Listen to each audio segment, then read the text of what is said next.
Hello बच्चों, let's start with the question. So इस question में हमको एक सेल दिया गया है कुछ इस तरह से, और हमको बोला गया है if the concentration of copper plus 2 and Ag plus ions becomes 10 times, then the EMF of the cell will be।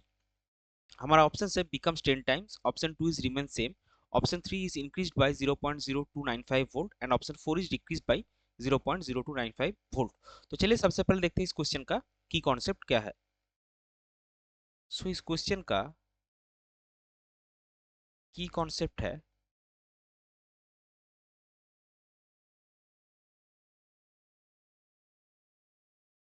Non stick equation. अभी देखिए, ये जो सेल हमको दिया गया है इसका नॉन स्टिक इक्वेशन होगा कुछ इस तरह से,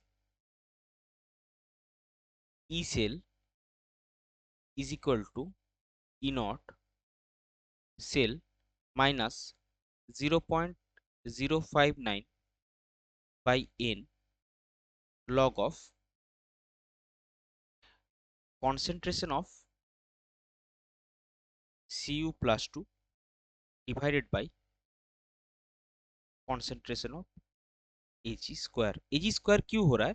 क्योंकि कॉपर जो है, कॉपर से कॉपर प्लस 2 ये 2 इलेक्ट्रॉन प्रोसेस है, और सिल्वर प्लस से सिल्वर ये जो है ये 1 इलेक्ट्रॉन प्रोसेस है।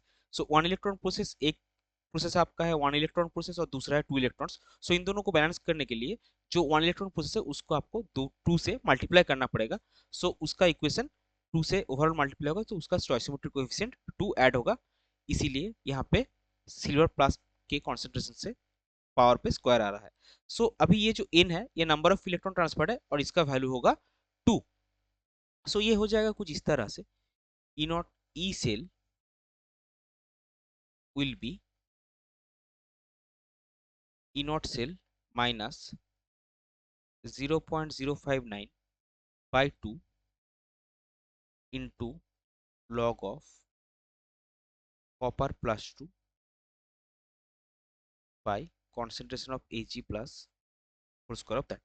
सो हम अभी क्वेश्चन में हमको बोला गया है कि कॉपर प्लस 2 Ag प्लस इन दोनों का कॉन्सेंट्रेशन हम 10 टाइम्स कर रहे हैं। सो इसका अगर हम कॉन्सेंट्रेशन इनिशियली 1 पकड़े तो अभी उसका कॉन्सेंट्रेशन होगा दोनों का ही 10। सो यहाँ पे आपका आएगा E not cell minus 0.059 by 2 into log of 10 by 10 square, यानी कि यहाँ पे आएगा E not cell minus 0.059 by 2 log of 1 by 10, उसका वैल्यू होगा -1। सो फाइनली आपको मिलेगा E not cell plus 0.059 by 2, यानी कि ई नॉट सेल प्लस 0.0295, यानी कि जो सेल पोटेंशियल है वो 0.0295 वोल्ट से बढ़ेगा। सो आपका करेक्ट आंसर होगा option 3, that is increases by 0.0295 volt. I hope you get this one. Best of luck.